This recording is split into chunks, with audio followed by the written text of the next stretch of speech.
So guys, Mr. Dele Farotimi was on Channels Television. Honestly, he has described the man who Tinubu is and his mission in Nigeria. Honestly, you need to listen to this interview. Just take a look and get to understand what Mr. Dele Farotimi, who is fearless each time he speaks, listen to what he's got to tell Nigerians. Take a look at this.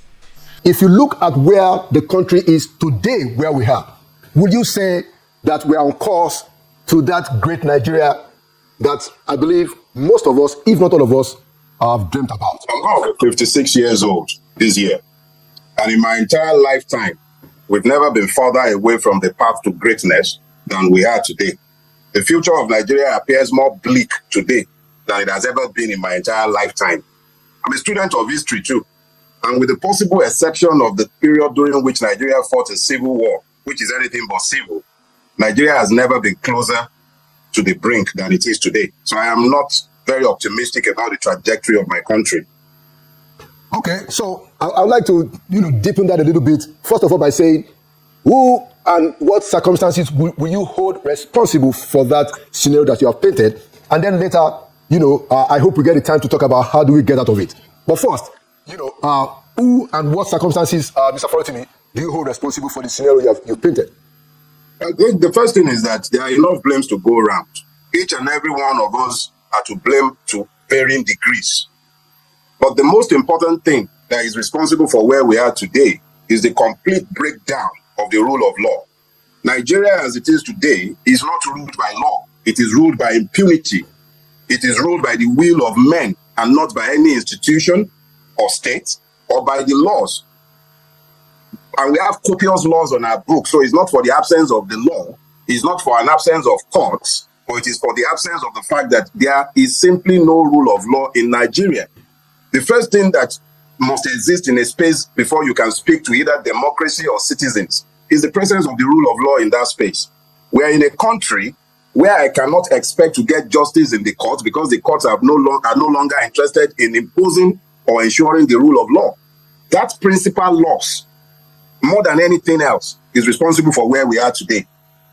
When you've looked beyond that, you then begin to look at the institutions of states. You look at the police, you look at the custom, you look at the army, you look at the courts. What you find is almost a complete and total failure of each and every one of these institutions to do what it was designed to do. If anything, the laws are observed more in breach, and you find that it is a function of how the person who is meant to administer laws, but has become an administrator of impunity, feels about licensing the powers of impunity to whoever they care, or exercising the powers of impunity in respect to whoever they equally care. So, in the absence of the rule of law, you have complete putrefaction of each and every one of what should be institutions of states. That is why we are where we are. Interesting. So if you just pick one of the issues that you raised, Mr. Farotimi, if you pick the issue of impunity, so we have a system, and I think this point has been well made, variously. I think there must be very few people in Nigeria who will compete, that claim of impunity. So I want to ask you, when you have a system that is, where we have so much impunity, like you have described, how do we break free of that impunity? The first thing yes, go ahead. Okay. If you recall, when you asked the question originally, I was quick to admit to the fact that we are all to blame. Yes. When I was in the university, we had this hymn that we'll sing before we start any student action. We call it Aluta back then. We'll say, Gbogbo wọn náà lọ́wọ́ ń bẹ, Gbogbo wọn náà lọ́wọ́ ń bẹ, bí Nigeria ti ṣe bàjẹ́, Gbogbo wọn náà lọ́wọ́ ń bẹ. And then we will proceed to mention the names of Can you explain that in English? Translate. Oh, I will. Okay. What it simply means is that they are all guilty, they are all complicit, and then we will begin to mention the names of those we consider the ruiners of Nigeria, who are mostly the military head of states and their civilian collaborators, because I went to university in the days of the military. However, in this age and time, the reality is that we are all to blame. There is no strata of the Nigerian society that is not complicit in the mess in which we have found ourselves, from the churches to the mosques to the professionals, from mechanics to carpenters to teachers to journalists. Each and every one of the strata of society has become complicit in the mess that we have found ourselves in. And if we are to ever come out of this, we must, as a matter of necessity, make individual commitments to change for the better. It's not just about replacing the persons who sit in the offices of government. We, in our private spaces, have to come to the knowledge of the fact that you cannot build anything enduring on the back of the lies that we have told ourselves. We have built a country effectively on lies. The pastors tell lies from their pulpit. The imams tell lies from their pulpit. Nobody speaks truth to power because they are all looking to benefit from the system. So, if you say that what could we possibly do to change our lot, I am saying to you clearly that each and every one of us have to make a commitment to change where we are and who we are. Well, I mean, quite compelling submission, Mr. Farotimi. In 2014, 2015, there was a huge groundswell in this country, that produced, which was denominated by the change mantra. And you could see that there was a groundswell of opinion in the direction of change. Nigerians expected change. Now, I don't think that change has happened, and that's a long story. But this is my question. Do you think the fact that today we have as president somebody who had always been an active participant in the quest for good governance, even better governance, somebody who has been a pro-democracy activist even before he became governor, and somebody who gives us the record, and we know of some of the things that happened in Lagos, fairly useful, do you think that he can turn around the situation that this country is in today? I must ask you that question, Mr. Farotimi. Is there any chance at all that if we are going to live by what it says, we can begin to turn the direction in a good or a better trajectory? Mr. Farotimi. One of the things that we have been very successful at doing is false narratives. We have created compelling lies that we have deluded ourselves into accepting as truth. One of them is where you started your question, the lies of 2014, 2015. I remember, not everybody bought into those lies. I remember very clearly that the essay that titled my first book, Do Not Die in Their War, published by Guardian on the 7th of February 2015, before the election, I said very clearly that there is an illusion of change being marketed, and that all you actually need to do to realize that it is delusional to believe in this lie is to look at the high table whenever they are talking about the APC.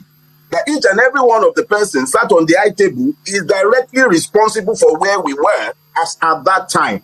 Nothing has changed between 2015 and today. Let's be clear about something. You said that the man had done some things in Lagos that should suggest to us that perhaps we'll see some changes in Nigeria.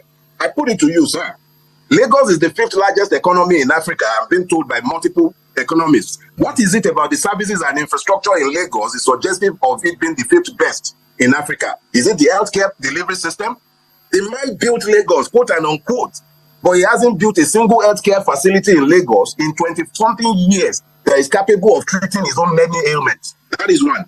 In Lagos State, for every government classroom, for every classroom built by the Lagos State government, and I'm not talking about those built in the last 20-something years, I'm talking about those that have been built from the inception till date.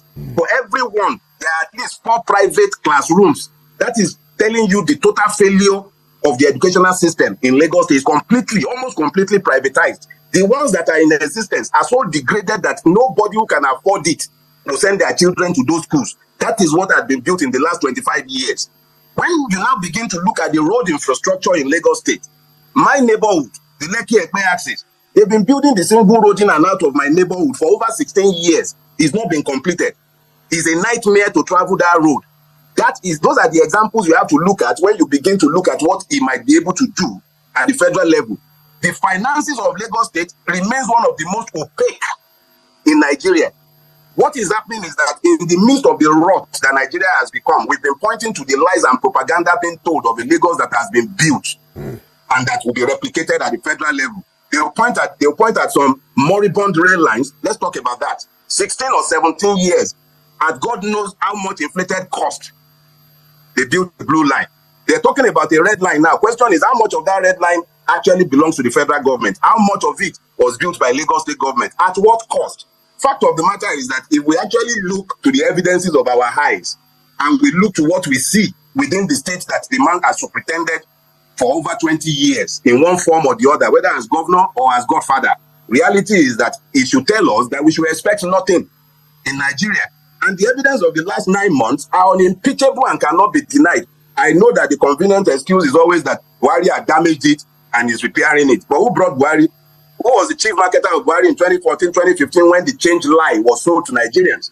The fact of the matter is that until we all come to the knowledge of the fact that nobody is coming to save us but we ourselves, nothing is going to change. And there is nothing that has been done by this man to suggest that we should expect anything positive. In fact, we should brace ourselves for more to come. Wow. Well, I mean, Mr. Farotimi, quite a very compelling argument that you put forward there. And I hope as to the questions that you have put out regarding the red ray and the blue ray, that we'll be able to get a little bit more clarity about it. One last question before you go, Mr. Farotimi.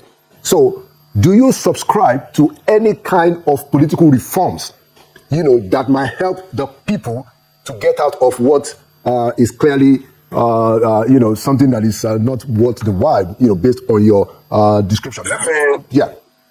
Let me tell you this. You can speak to political reforms in a society governed by law and that is rule-based. But this is not that society. What has happened is that with the ascension to office of the man known as Bola Ahmed Tinubu, an INEC that advertised beavers, transmission of election results from the polling unit level, unilaterally turned around and talked about glitches, and the courts decided to be legalistic in the interpretation of clear provisions of the Electoral Act. So today, what the courts have said is that the INEC does not have to transmit results electronically. So we are back in a situation where someone like Wike is appointing his person as an INEC commissioner. So we are in a situation where whatever INEC says is the result, is the result. And if you are now saying that we should look to reforms, question is, who is to reform our situation? Can we depend on beneficiaries of electoral highs to then reform themselves out of power? It is next to impossible.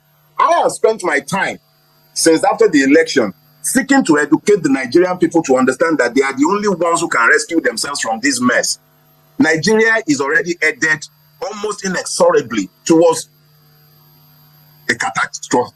But the reality is that if the people are not carefully educated to understand that they are not each other's enemies, that the real enemies of the people are those who have ruined this country and placed us where we are, we will end up in an implosion. I fear that. I run away from that, and I seek to educate the people to understand that Chinedu, Ngozi, Wasiu, Nole, Nodu, or Aminu, those are not the enemies. The enemies are the beneficiaries of this system.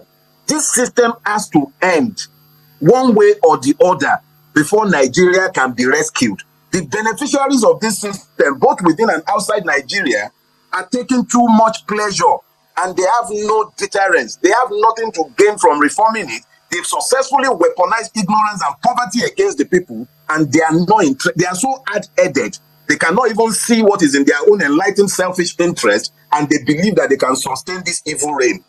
But I know human history has told me that this is not sustainable. My worry is that we don't end up in a cataclysmic situation. That is my sole worry. But to expect any change or self-reform from this system is delusional. It's not going to happen. Thank you. So guys, which other Yoruba man can tell Tinubu the truth to his face, if not a man like Dele Farotimi? This is somebody who comes out to pour out his mind. This is one of the people who believes that Tinubu is not supposed to be the president of Nigeria, because looking at his age, looking at his strength, looking at his cognitive state, you know that this person will not be able to manage the affairs of more than 200 million Nigerians. And look at what is happening today. Anyway, all blame goes to INEC. It was him that destroyed the election that we conducted in 2023. So guys, you have heard it from Mr. Dele Farotimi. You have heard his own line of thought that Tinubu does not want to do any other thing, if not to continue from where Buhari stopped. And that is why things are not getting better.